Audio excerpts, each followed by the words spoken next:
ഈ 2025 തുടങ്ങുമ്പോഴേ നമ്മൾ ഒരുപാട് നെഗറ്റീവ് ന്യൂസാണ് കേൾക്കുന്നത് അല്ലേ? ഇപ്പോൾ റീസെൻ്റ് ആയിട്ട് വെഞ്ഞാറമൂട് ഒരു പയ്യൻ അവൻ്റെ വീട്ടിൽ 5 പേരെ കൊലപ്പെടുത്തി. ഇതിന് മുമ്പ് വേറൊരു പയ്യൻ അവൻ്റെ ഉമ്മാനെ കൊലപ്പെടുത്തി. അപ്പം ഇങ്ങനെ വരുമ്പോൾ നമ്മൾ സ്വാഭാവികമായിട്ട് ചിന്തിക്കുന്നുണ്ട് എന്തുകൊണ്ട് ഇങ്ങനെ സംഭവിക്കുന്നു, ഒരാളെ കൊണ്ട് ഇങ്ങനെയൊക്കെ ചെയ്യാൻ പറ്റുമോ എന്നുള്ളത്. ഈ ലഹരിൻ്റെ ഉപയോഗം മിക്കവാറും ടീനേജ് ഗ്രൂപ്പിലായിരിക്കും തുടങ്ങാം. ഈ ടീനേജും യങ് അഡൾട്ട്ഹുഡും ആണ് ലഹരി ഉപയോഗിക്കാൻ വളരെ വൾണറബിൾ ആയിട്ടുള്ള ഒരു ഗ്രൂപ്പ്. 9ാം ക്ലാസ്, 10ാം ക്ലാസ്, +1, +2, പിന്നെ ഈ കോളേജ് കാലഘട്ടം തുടങ്ങുന്ന സമയത്ത് ആദ്യമൊക്കെ ഒരു റിക്രിയേഷൻ പർപ്പസിനോ ഒരു എക്സൈറ്റ്മെന്റിന്റെ പുറത്തോ അതല്ലെങ്കിൽ കൂടുതലുള്ള ആളുകളുടെ സ്വാധീനത്തിന്റെ പേരിലൊക്കെ ആയിരിക്കും ഉപയോഗിച്ച് തുടങ്ങുക. പിന്നെ പിന്നെ പിന്നെ അത് ശീലമായിട്ട് മാറും, പിന്നെ നിർത്താൻ പറ്റാണ്ടായി വരും.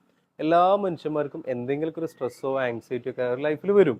അപ്പോൾ സ്വാഭാവികമായിട്ട് ലഹരി ഉപയോഗിക്കുന്നവരെന്താ ചെയ്യാന്ന് വെച്ചാൽ അവർക്ക് ഈ ആങ്സൈറ്റിയും സ്ട്രെസ്സൊക്കെ മറികടക്കാൻ അവർ ആദ്യം കണ്ടെത്തുന്ന വഴി ലഹരി ഉപയോഗിക്കുക എന്നുള്ളതായിരിക്കും. നമ്മൾ ഈ കേൾക്കുന്ന വാർത്തകളിൽ മുഴുവൻ സിന്തറ്റിക് ഡ്രഗ്സ് ഉപയോഗിച്ചിട്ടാണ് പ്രശ്നങ്ങൾ വരുന്നത് എന്നുള്ളതാണ്. അതായത് ബാക്കിയുള്ള ഡ്രഗ്സ് പ്രശ്നമില്ല എന്നല്ല, പക്ഷെ സിന്തറ്റിക് ഡ്രഗ്സ് ബ്രെയിനിൽ ക്വിക്ക് ആയിട്ടുള്ള ഡാമേജ് ഉണ്ടാക്കും. അവരുടെ സിന്തറ്റിക് ഡ്രഗ്സ് ഉപയോഗിക്കുന്ന ആളുകൾ ബ്രെയിനിൽ ഈ പ്രീഫ്രോണ്ടൽ കോർട്ടക്സിൽ പ്രശ്നം വരുന്നത് കാരണം അവരുടെ ജഡ്ജ്മെന്റ്സ് പൂറായിരിക്കും. അവർക്ക് ആലോചിച്ചിട്ട് ഡിസിഷൻ എടുക്കാനുള്ള കഴിവ് കുറയും. മാത്രമല്ല എടുത്തു ചാടിയുള്ള തീരുമാനങ്ങളിലേക്ക് അവർ വേഗം പോകും. അതുപോലെ തന്നെ അവരെ ഇമോഷൻസ് കൺട്രോൾ ചെയ്യാൻ അവർ നന്നായിട്ട് ബുദ്ധിമുട്ടും. ഒരുപാട് കാലത്തേക്ക് ഇത്തരത്തിലുള്ള ഡ്രഗ്സ് ഉപയോഗിക്കുമ്പോൾ എന്താ സംഭവിക്കുക എന്ന് വെച്ചാൽ സബ്സ്റ്റൻസ് ഇൻഡ്യൂസ്ഡ് സൈക്കോട്ടിക് ഡിസോർഡർ എന്നുള്ള അവസ്ഥയിലേക്ക് ഒരു വ്യക്തി എത്തിച്ചേരും. സബ്സ്റ്റൻസ് ഇൻഡ്യൂസ്ഡ് സൈക്കോട്ടിക് ഡിസോർഡർ എന്ന് പറഞ്ഞാൽ ഒന്നില്ലെങ്കിൽ അയാൾക്കൊരു ഡെലൂഷനോ അല്ലെങ്കിൽ ഹാലൂസിനേഷനോ വരും. ഡെലൂഷൻ എന്ന് പറഞ്ഞാൽ ഇല്ലാത്തൊരു കാര്യം ഉണ്ട് എന്ന് ഉറച്ചു വിശ്വസിക്കുന്ന ഒരു അവസ്ഥക്കാണ് ഡെലൂഷൻ എന്ന് പറയാം.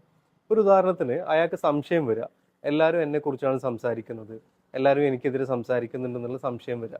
ഇത്തരത്തിലുള്ള കാര്യത്തിനാണ് ഡെലൂഷൻ ഓഫ് റെഫറൻസ് എന്ന് പറയാം. പിന്നെ വരുന്നൊരു ഡെലൂഷനാണ് ഡെലൂഷൻ ഓഫ് പെർസിക്യൂഷൻ. മറ്റുള്ളവർ എന്നെ ഉപദ്രവിക്കാൻ ശ്രമിക്കുന്നു, എല്ലാവരും എന്നെ ഹാം ചെയ്യാനാണ് ശ്രമിക്കുന്നത്, എന്നെ കൊല്ലാൻ ശ്രമിക്കുന്നുണ്ട്, എൻ്റെ ഭക്ഷണത്തിൽ വിഷം കലർത്താൻ ശ്രമിക്കുന്നുണ്ട്. ഇത്തരത്തിലുള്ള തോട്ട്സ് വരുന്ന സമയത്ത് അവർ സ്വയം രക്ഷ മുന്നിൽ കരുതിയിട്ടാണ് ബാക്കിയുള്ളവരെ ഉപദ്രവിക്കാനുള്ള നീക്കുപോക്ക് ഉണ്ടാക്കുന്നത്. അടുത്തത് ഹാലൂസിനേഷൻ ആണ്. ഹാലൂസിനേഷൻ എന്ന് പറയുന്നത് പെർസെപ്ഷൻ വിത്തൗട്ട് സ്റ്റിമുലസ് ആണ്. ഇല്ലാത്ത കാര്യങ്ങൾ കാണുക, കേൾക്കുകയൊക്കെ ചെയ്യുന്നതാണ് ഹാലൂസിനേഷൻ എന്ന് പറയുക. ഇത്തരത്തിൽ ലഹരി ഉപയോഗിക്കുന്ന ആളുകൾ ഈ സൈക്കോട്ടിക് സ്റ്റേജിൽ എത്തുന്ന സമയത്ത് അവരുടെ തീരുമാനങ്ങളോ പ്രവൃത്തികളോ ഒന്നും മുഴുവനായിട്ട് അവരുടെ കൺട്രോളിലായിരിക്കില്ല. ഇങ്ങനെ വരുമ്പോഴാണ് ഓരോ ആളുകളും ആക്രമണത്തിലേക്കും പ്രശ്നത്തിലേക്കും ഒക്കെ പോകുന്നത്. നമ്മുടെയൊക്കെ ചുറ്റുപാടിലും ഇത് ഉപയോഗിക്കുന്ന ആളുകൾ വളരെ കോമൺ ആണ്. അതുകൊണ്ട് ക്വിക്കായിട്ട് നമുക്കിതിനെ മുഴുവനായിട്ട് ഇല്ലാണ്ടാക്കാൻ സാധിക്കില്ല.